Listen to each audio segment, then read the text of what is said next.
bueno, la dejamos con la profesora Mirna Guevara de la Universidad Metropolitana, la cual pues nos va a hablar sobre los avances que se hicieron en el tema de la caracterización de tsunami y las áreas de explotación para la ciudad de Cumaná. Entonces, bueno, profesor, somos todos suyos.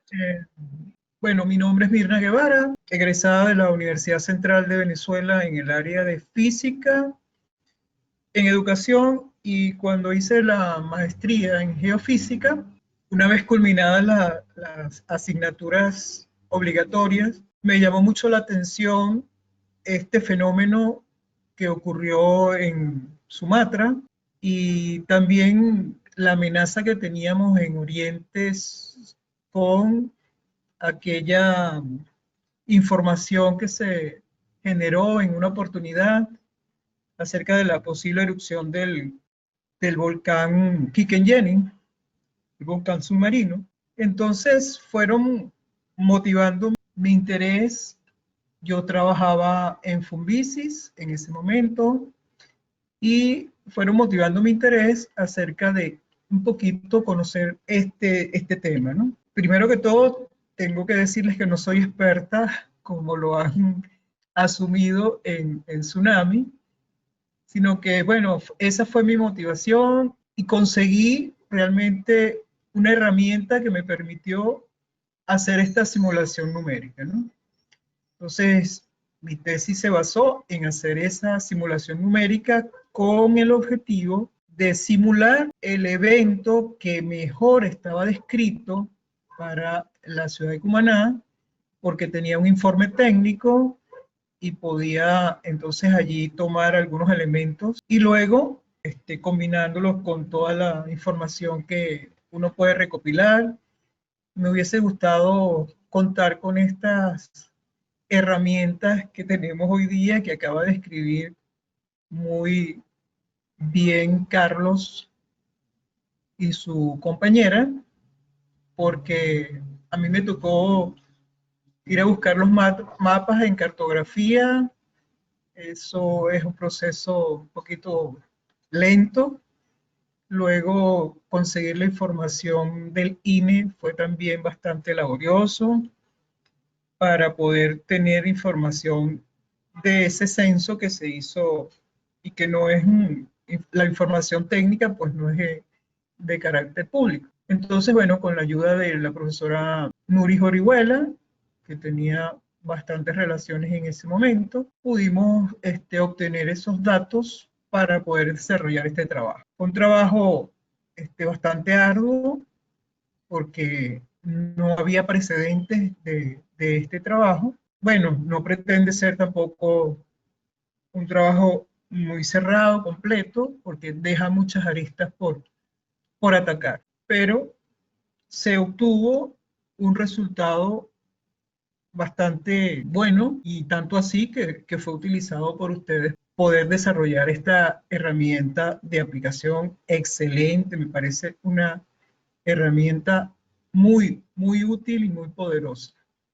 Y que se desarrolle para otras ciudades me parece muy, muy bueno. Como les decía, ese impacto que ocurrió cuando el 2004, creo que fue, ese evento de la isla de Sumatra, pues causa mucho impacto a nivel no solamente social, sino económico, ambiental, cambia totalmente la geografía del lugar y los efectos asociados que, por supuesto, implican las pérdidas de vida y mucha afectación en los centros poblados que están cercanos a las líneas de costa donde ocurren este tipo de eventos. Como les decía, pues la motivación viene de estos antecedentes. Cuando me puse a investigar, pues no había ocurrido solamente allí, sino en otros sitios.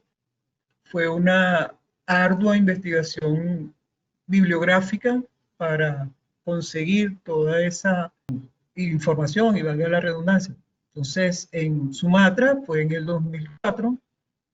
Luego, 2 años más tarde, se produce un evento, por supuesto, de menor magnitud, porque ese de Sumatra fue un evento que se dice que el evento principal tuvo una magnitud de 9.3 o 9.4 y también se asocia que pudo mover el eje de la Tierra. En Chile ocurrió también en el 2010 el otro evento que fue bastante catastrófico de Japón, y creo que en el 2014 hubo también otro en Chile que destruyó un poco la ciudad de Iquique. Más o menos con esos antecedentes tratamos de ver qué sucedía a nivel más cercano nuestro, y eso nos llevó a revisar una bibliografía que habla del tsunami en el Caribe, en el cual pudimos identificar algunos eventos que ocurrieron en Venezuela, y ahí están señalados los que afectan directamente a la ciudad de Cumaná.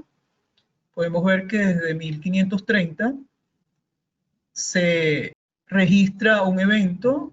Por supuesto que en esa época pues no se podía medir la magnitud del evento, pero sí se pudo estimar históricamente con los datos conocidos que ese evento tuvo un tsunami con una magnitud de 2. Luego, en 1853, tenemos otro evento ahí identificado.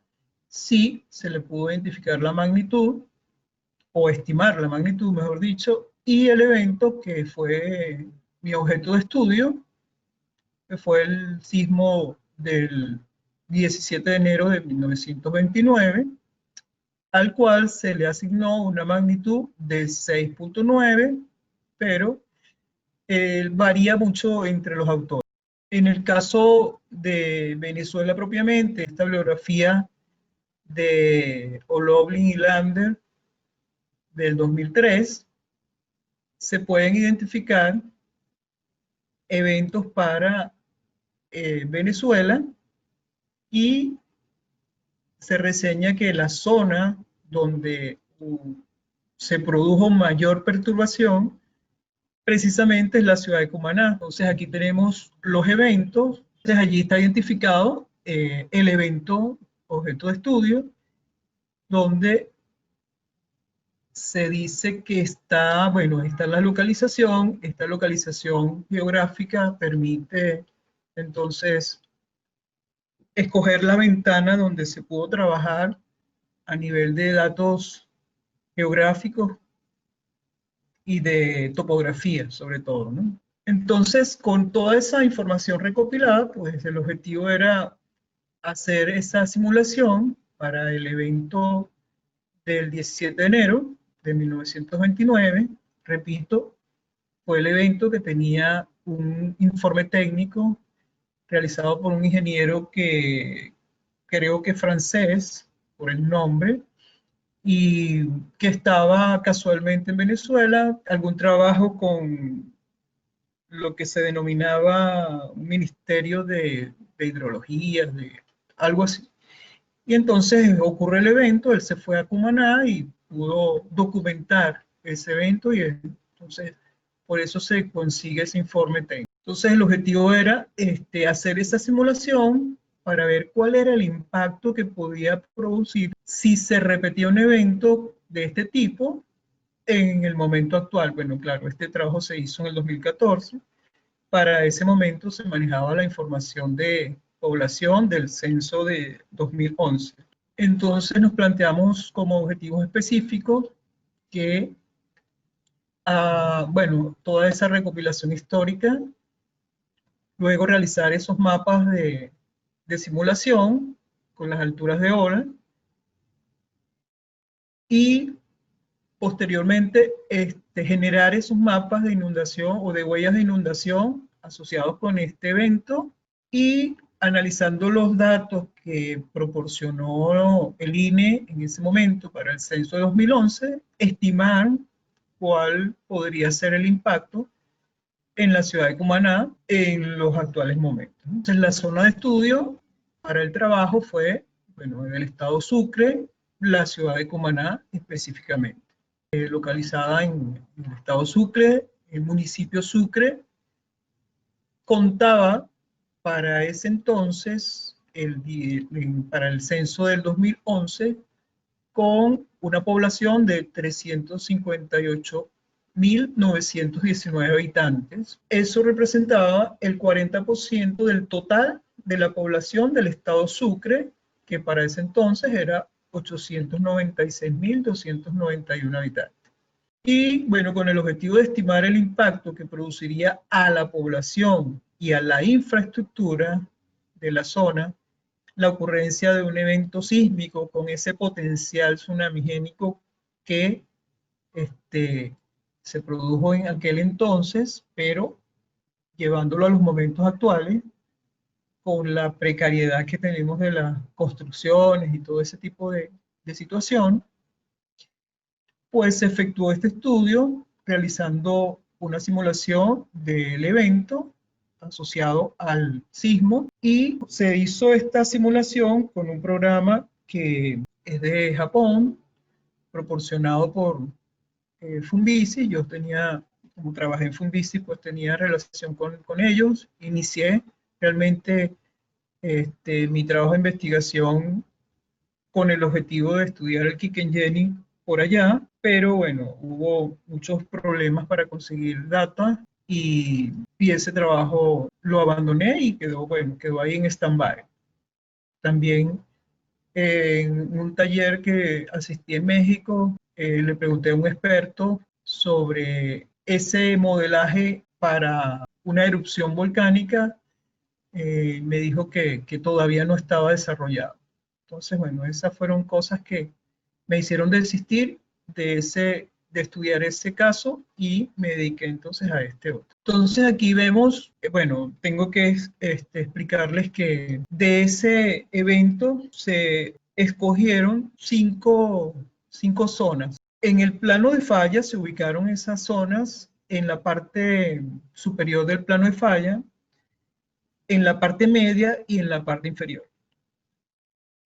Y de cada uno de esas zonas, pues se hizo una simulación colocando el evento en la entrada del Golfo y más o menos localizado en la mitad o más adentro en el Golfo. De esos eventos, pues se hizo toda la recopilación de datos. El programa arroja un mapa que da un poquito más difuso de lo que vemos acá.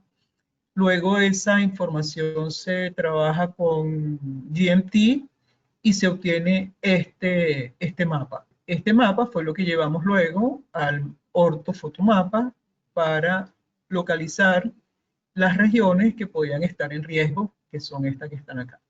En donde está localizado el evento, podemos observar que la altura de la ola puede llegar hasta 7 metros, ¿okay? 7 u 8 metros en algunos casos. Y también observamos que en la península de Araya, pues también esto sería un riesgo y teníamos, o lo tenemos todavía en proyecto, estudiar esta zona de la península de Araya. Porque, como podemos observar, aquí las alturas de las olas pueden llegar desde 5 hasta 6 metros, ¿no? Que pueden penetrar en la costa, pero todavía eso no lo pudimos desarrollar. Con toda esa información y esa generación de mapas de huellas de inundación, pudimos llevarlo a un ortofotomapa, tratando de trazar esas líneas con la ayuda de, perdón, se me pasó al otro, con la ayuda de un diseñador gráfico y pudimos entonces tomar las dos zonas que producían mayores alturas de las olas y que por lo tanto representaban mayor riesgo o amenaza para la ciudad de Cumaná. Entonces en este ortofotomapa se pintaron en verde los que corresponden al escenario 4 y en rojo al escenario 5, que fue el evento que se toma como la mayor amenaza y para el cual se hace entonces el estudio del impacto. Se toma la poligonal correspondiente a las zonas de mayor amenaza o de mayor riesgo y sobre esa zona se identifica cuáles son las poblaciones que podrían estar allí con mayor amenaza, y en base a eso y a los datos que teníamos del Instituto de Estadísticas, del censo, pues identificamos las parroquias, la población correspondiente a cada una de ellas, tomamos las parroquias que están dentro de la poligonal, de esas parroquias identificamos en toda la lista que nos proporcionó el INE la población total. De esa población total tomamos la población más vulnerable, que eran los menores de 10 años o los adultos mayores de 80 años, con lo cual tenemos estos totales, y luego el tipo de vivienda, que también nos suministraba esa información, ese listado. Pudimos identificar los tipos de vivienda entre quintas, casas y apartamentos, fuimos lo que pudimos discriminar, ¿no? Entonces, vemos que efectivamente hay una gran población que está en riesgo o que está bajo amenaza por la ocurrencia de un evento de este tipo. Así como también lo hicimos con la población, pues lo hicimos con las edificaciones, ¿no? Entonces, en las mismas parroquias que están dentro de la poligonal, identificamos edificaciones críticas y otras esenciales, entre ellas, bueno, las residencias estudiantiles, que se da mucho en la ciudad de Cumaná, gente de otras poblaciones vayan a estudiar en la universidad y tengan habitación en residencias estudiantiles. Están los hoteles, moteles y pensiones que en algún momento dado pueden aglomerar una gran cantidad de población. Institutos de enseñanza, afortunadamente no identificamos ninguno en estas parroquias dentro de la poligonal. Hospitales solamente uno. Instituciones penitenciarias tampoco estaban en ese momento. Para ese censo no había ninguna, que también podía concentrar una población que está además confinada y que no puede resguardarse en un momento de un evento natural. Las instituciones militares sí habían dos, y otro tipo de instituciones en general, pues de edificaciones, sí estaban 9. Entonces, vemos que hay más o menos una cantidad de edificaciones que podrían estar en riesgo. Por supuesto, en este trabajo faltó lo que introdujo Jenny dentro del mapa, que es considerar las alturas, ¿no? Nosotros allí, cuando le dimos al diseñador que nos trazara esas líneas, solamente era del resultado de GMT y no tomamos en cuenta esas alturas, pero Jenny hizo un trabajo excelente y ese es el mapa que mostró Carlos, que muestra las alturas. Entonces, bueno, ese fue un resumen de lo que fue mi trabajo, y le doy muchas gracias por la atención.